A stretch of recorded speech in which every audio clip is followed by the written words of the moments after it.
Foundations of Effective Teaching 1, Beginning of the Year Classroom Management. Thanks for joining us. My name is Gina Foss, and I'm continuing to talk about beginning of the year classroom management.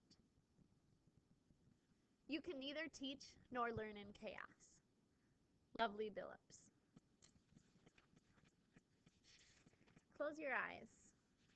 Imagine a classroom full of chaos. What do you see? What do you hear? How do you feel? Are you tense? Is your blood pressure increasing? Pop that thought bubble in your mind. Now, imagine a perfect classroom.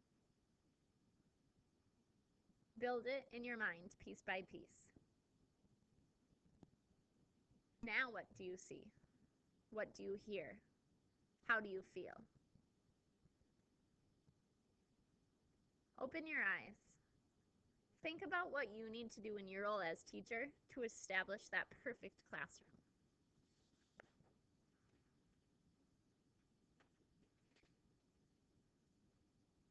Hopefully you were able to think of a few things, and this course will help you think of others. Many of the things you probably thought about tie directly to classroom management, which is what we'll be talking about today. Before we dive into the research, I want to point out a few definitions for what classroom management is.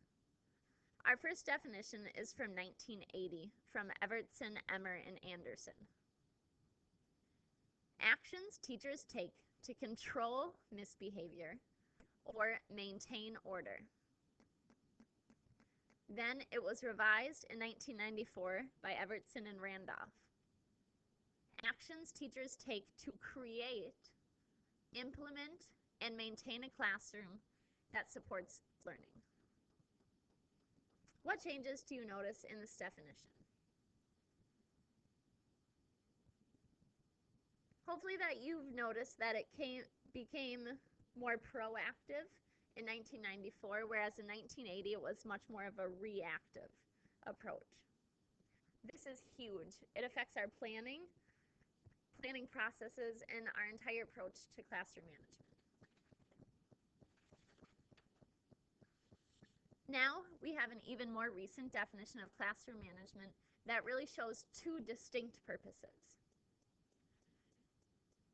This definition was developed in 2006 by Evertson and Weinstein.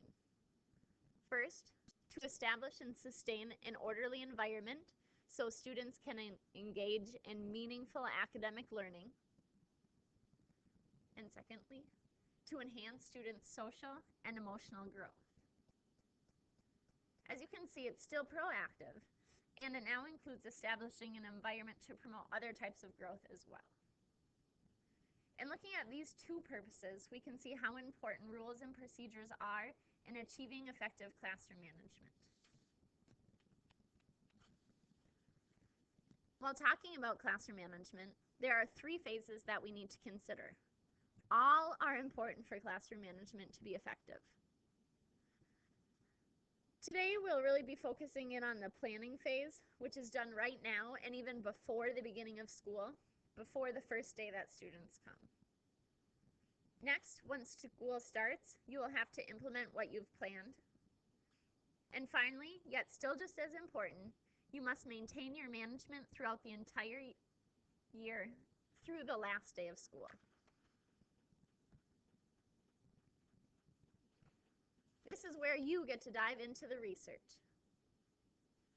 You're going to read the article in your manual that starts on page 3 and read through 17.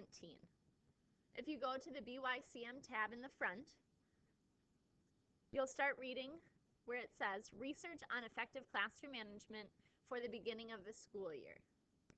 Please have these pages read before you come to our first face-to-face session.